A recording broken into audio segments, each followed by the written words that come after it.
Hello, my honeybees. I just got back from Orange Theory. As you could tell, I just got back from my workout, and this is my first meal of the day.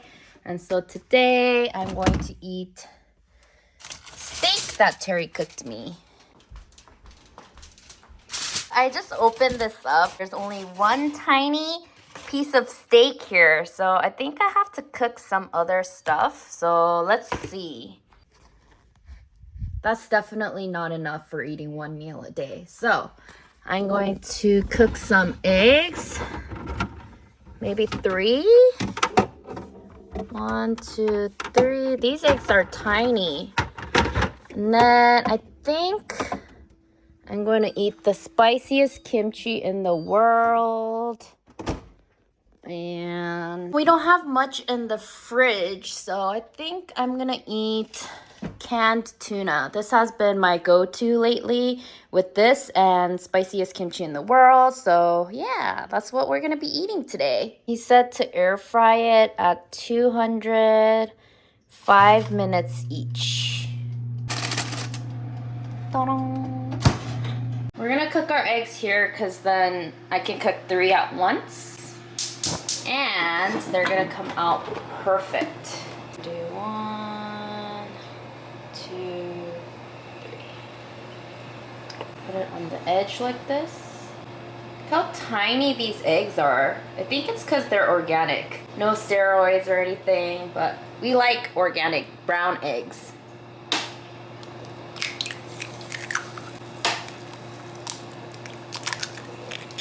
Perfect.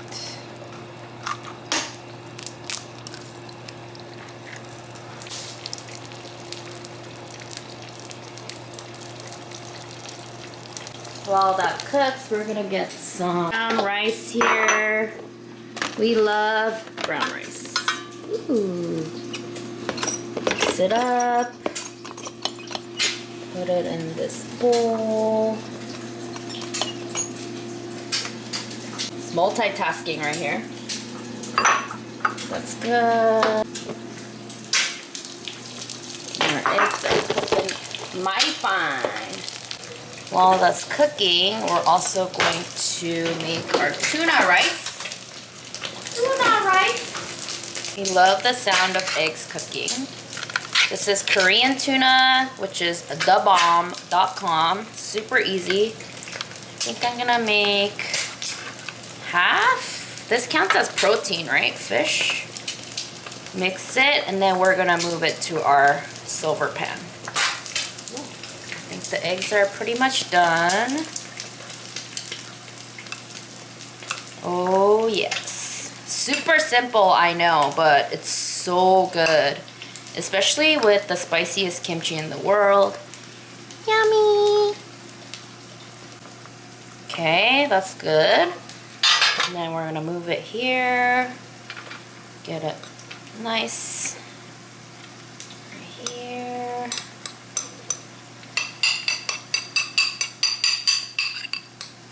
Put it on one side, and then on the other side I'm gonna put my steak. Look at this. I put too much oil. It kind of covered the yolk. That's fine. It's gonna be scrumptious. Look how easy this is. Doink. Doink. Doink. People are gonna look at the thumbnail and be like, what is that? Why is that just white? Set 200, 5 minutes on one side, 205 minutes on the other side. It's not hot at all. I think I need to do it 250. Let's get our spiciest kimchi in the world. Oh, that one's done almost. Yes. Look at this. Spiciest kimchi in the world. This is a fresh batch. I'm gonna open it. It's from Korea. Ooh, yeah. Ta-da! I don't know why, but this feels like a yogurt. I like to do this. That flavor is just out of this world. I'm gonna see how that looks on camera and decide which plate I wanna put it on. Hello, my Hyuneeeats, it's your girl Hyunee, and today I'm gonna be eating steak and eggs and spiciest kimchi in the world. So let's dig in because I'm so hungry. Wow, it feels like it's been a minute since I've done my intro, but let's get started. I am so hungry. So we are gonna do our sparkling water as always in my ice cup, trusty old ice cup. Cheers. Oh yeah.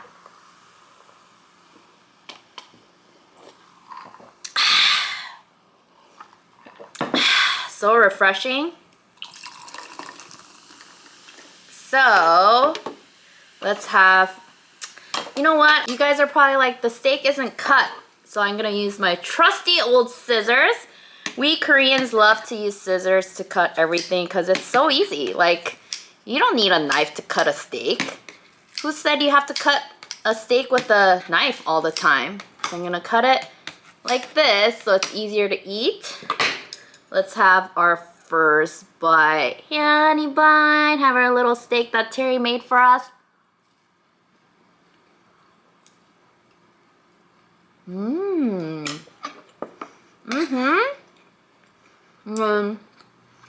rice. And then spiciest kimchi in the world. I'm gonna cut it with my scissors. Ta-da!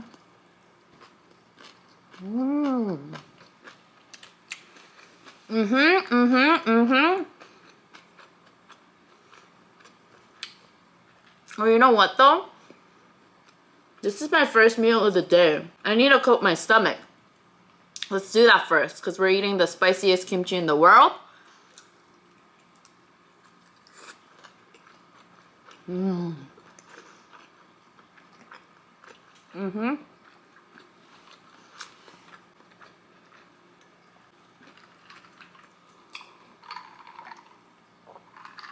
know, I think because every time I eat spicy food, I always coated my stomach with eggs.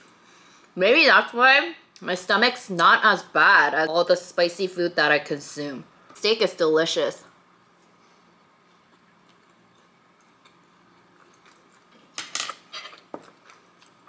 Also from my mother-in-law's butcher shop. If you guys are in the LA area, make sure you guys check it out because should I say we now because we're family? We have the best meat. It's seriously so much better than Korean barbecue restaurants. Like, the best meat I've ever had. Take my word for it.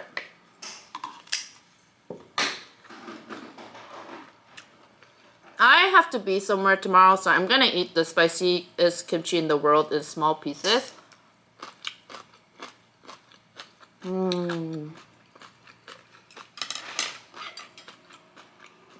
I don't have anything to eat at home, we always buy a lot of the tuna canned tuna can, because it's quick, it's so easy to eat, and it's delicious. Especially this and kimchi. So good. It doesn't have to be the spiciest kimchi in the world, but even this with just dried salted seaweed or kimchi, the best thing ever. If you have a lazy day, buy some canned tuna at home, mix it with rice. Your kids will love it too.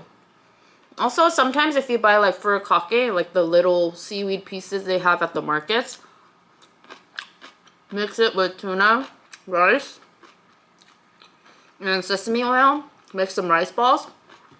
The best thing. You'll be like, you made this in like 2 minutes?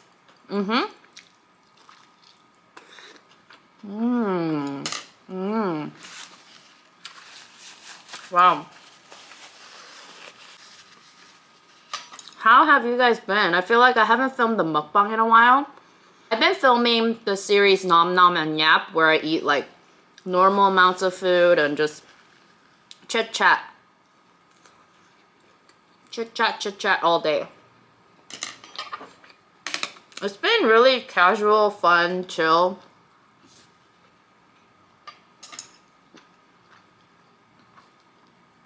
Those of you guys who do watch that series, I hope you guys enjoy it.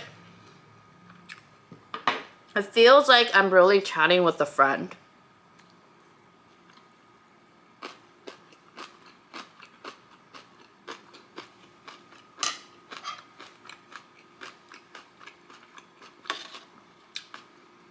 No, as you get older,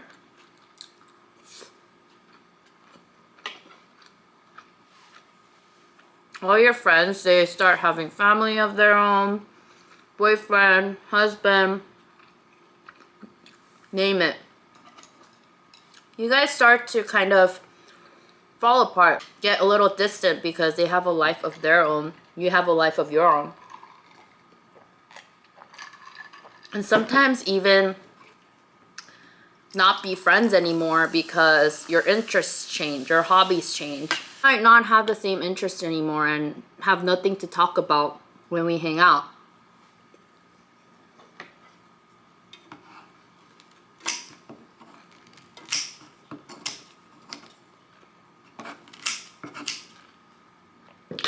In life, you will lose friends.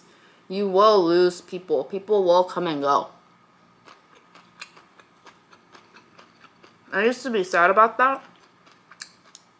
But now, I've kind of accepted it because it's a part of life.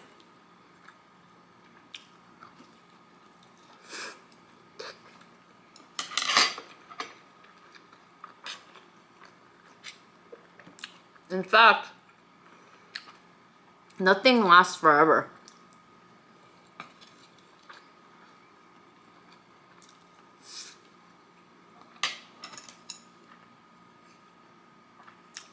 Even we as people, we age. And, you know,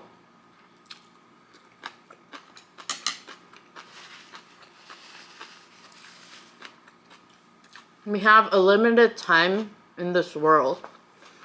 And you really have to accept that.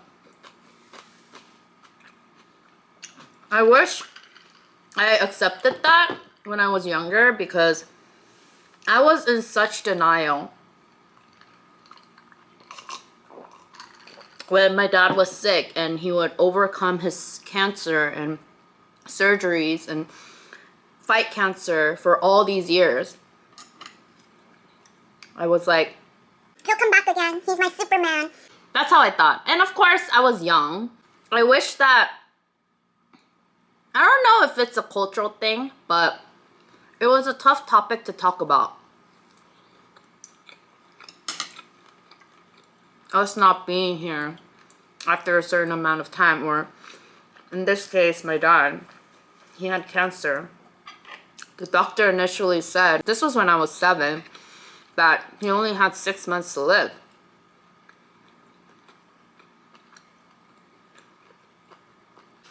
The most insane part was that he survived cancer for 14 years. And I think every time he overcame surgery, I don't know if you would call it necessarily taking it for granted, but I was like, oh, he fought it again. He's strong. He can come back again. And that was just in my head. And I just thought every time, like, I was thinking, he'll be back. He'll be back again.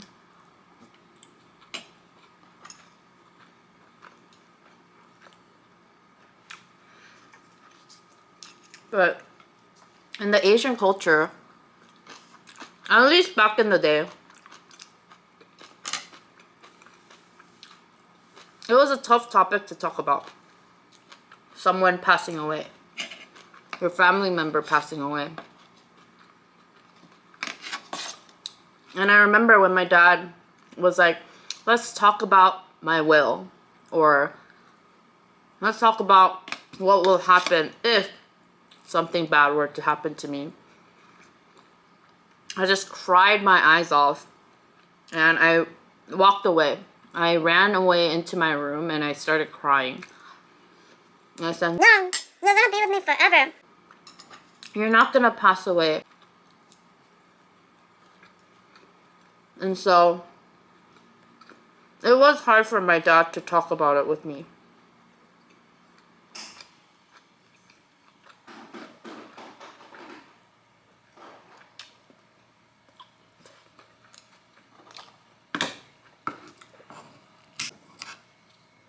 at that point, when my dad brought up the will,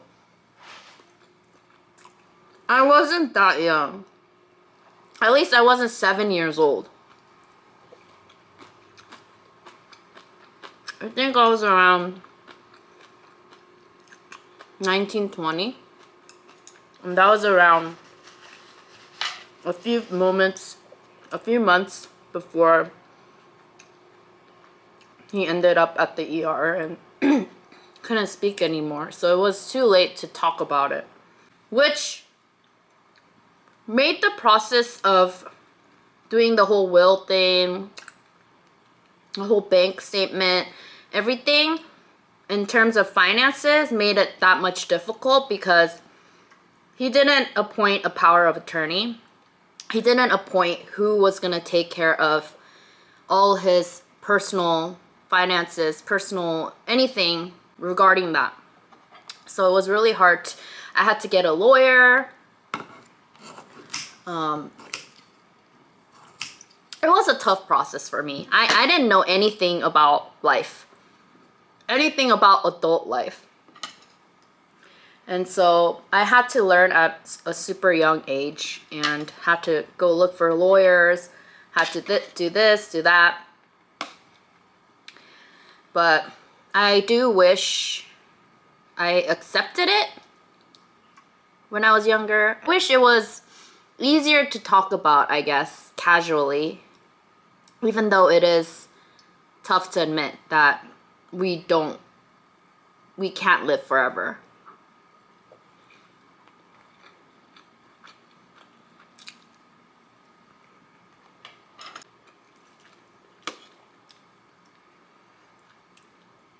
I try to think about the time when he passed away and it's such a blur. Everything is such a blur to me.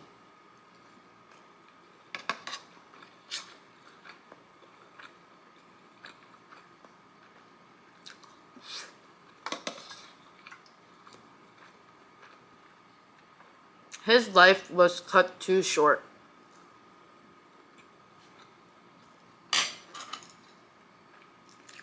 And life is so short.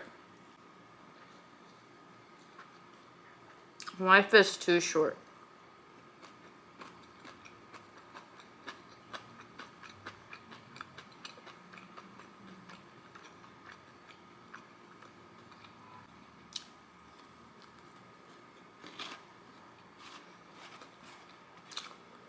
I feel like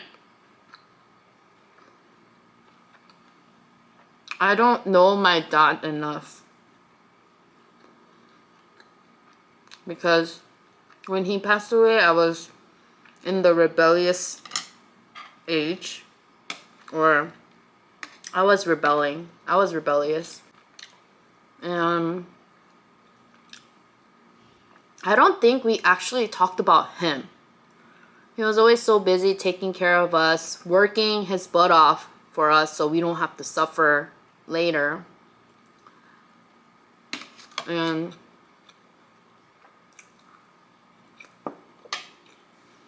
we were too young for him to open up about his life, his pain.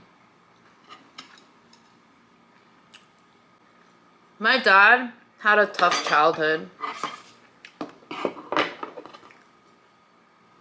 He is literally one of the strongest men, strongest person I know.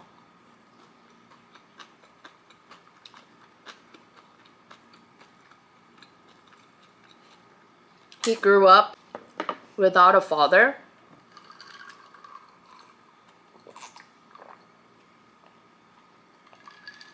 He grew up as the only son, the only man in his household, which was a huge deal back then because boys or men were the most precious thing, especially in the Asian culture.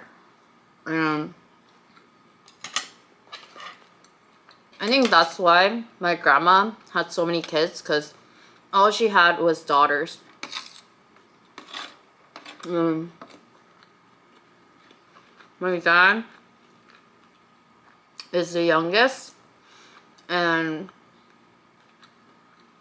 the only man, so They all relied on him.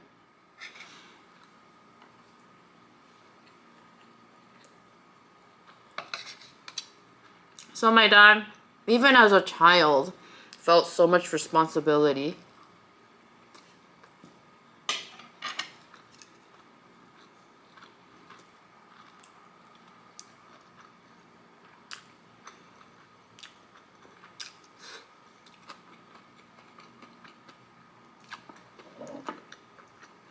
My dad's family was not well off.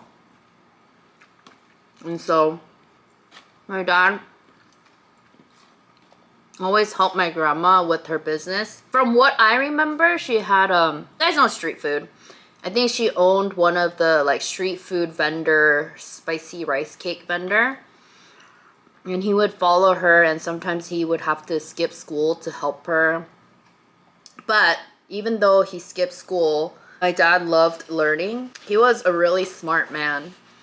I'll tell you guys more about him later if you guys want to know, but I wish I had even half the brains that he had.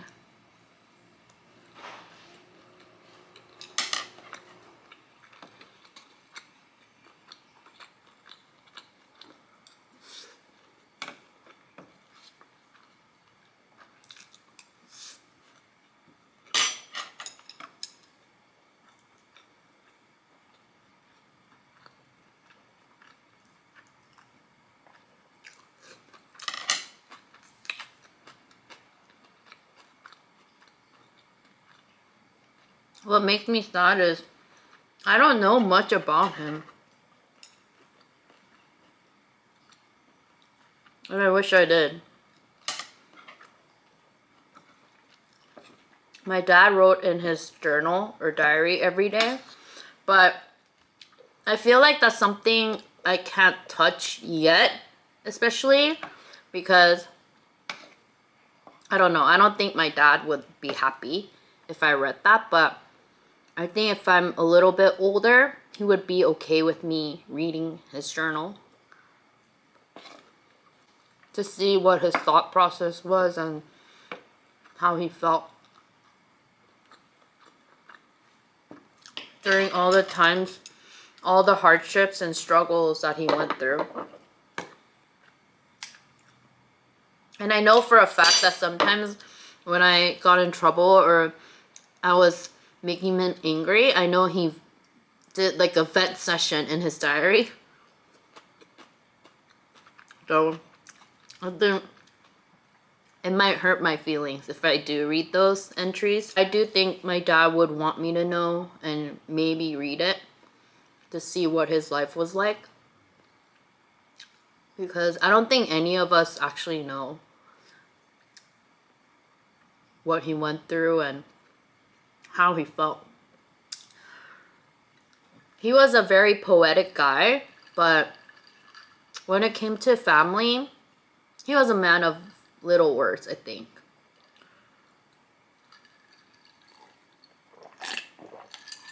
It was just a different generation back then.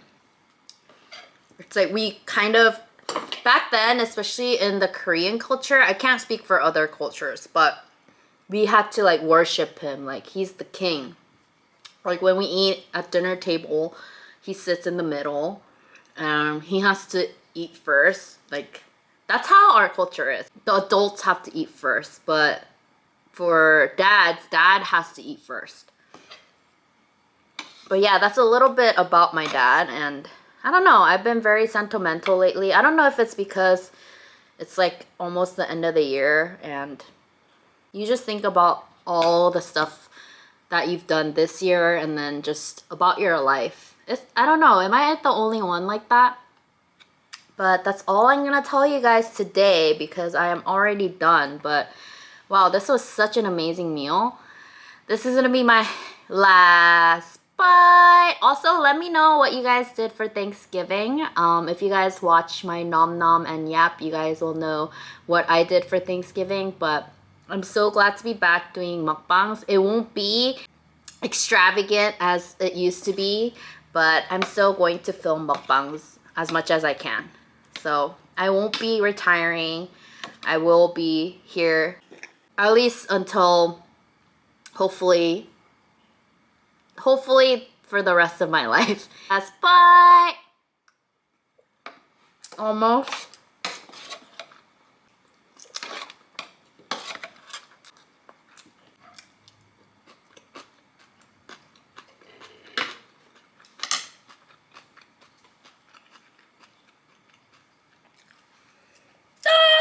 So much for watching. Hope you guys enjoyed this video. If you did, please go to hit the subscribe button if you haven't already, and to become a Hyunee bee, and like this video if you guys liked it, and I'll see you guys in my next video. Bye.